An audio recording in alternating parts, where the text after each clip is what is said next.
All right, we'll get you back out to Uptown Charlotte now. There's a live picture, and it appears that this participant in today's No Kings event, is talking to our crew. Let's go ahead and listen in here live on Live Impact News on WCNC Plus.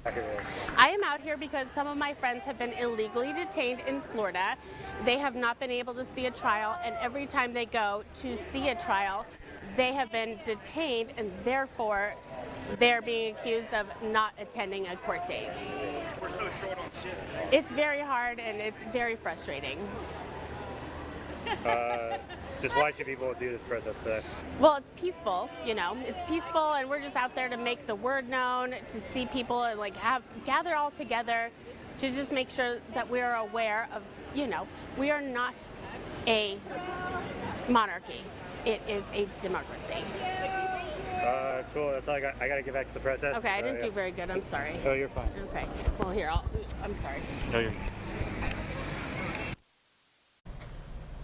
All right, just taking in a quick listen there, a live interview with our photojournalist, Ben, who is collecting some interviews for us that are going to be on WCNC Charlotte later on tonight. In the meantime, there's a special edition of Live Impact News on WCNC Plus about 1:15 on a Saturday afternoon. Thousands of No Kings protests being planned across the country, and over a dozen or so in the Charlotte area, the biggest one we've seen for our viewing area happening in Uptown Charlotte right now. The march taking place out of First Ward Park, and going back to First Ward Park.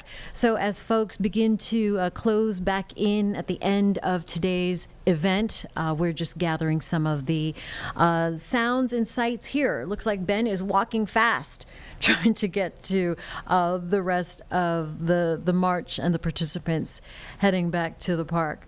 But we can see there that things were very active. We heard from one participant and the reason why she showed up today. Thousands of people showing up for so many of these events across the country. This is an event taking place in Uptown, again, that is scheduled to wrap up around 2 o'clock this afternoon.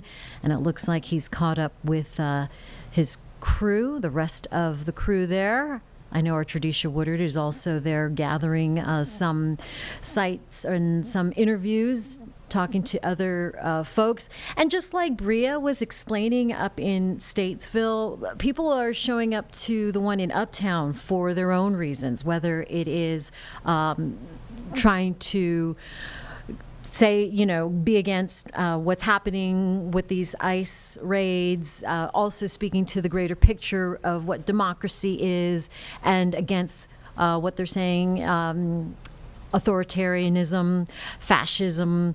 You can see some of the signs here, like I said, against ICE and against, policy for our educators. But again, these images just coming to us here on Live Impact News, as they do. It is raw and unedited, so this is what we bring to you here, just sort of the ultimate reality on Live Impact News. And that's what we're doing on this Saturday afternoon. Our Jesse Pierre is also heading to Rock Hill. We understand there is a No Kings protest planned for the area. In less than an hour, we will check in with her as soon as they get to the area. She was in Monroe earlier, where there was a good turnout, hundreds of people turning out in downtown Monroe. And then before that in Waxhaw, where there was a pretty nice turnout there as well. So far, so good as well as far as peace goes. Peaceful protests in Waxhaw and Monroe throughout Union County. All right, let's go ahead and raise up the volume here and just check in a little bit in Uptown Charlotte.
going by, so we have to stop.